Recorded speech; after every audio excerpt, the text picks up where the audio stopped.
You ask Tiger to solve. This deals with linear equations with one unknown. The final result is y equals 5. Let's solve it step by step. Simplify the expression. Expand the parentheses. Multiply the coefficients. Simplify the arithmetic. Group all constants on the right side of the equation. Add 32 to both sides. Simplify the arithmetic.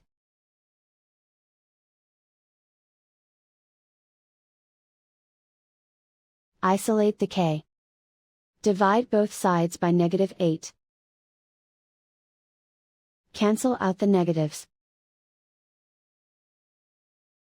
Simplify the fraction. Cancel out the negatives. Find the greatest common factor of the numerator and denominator.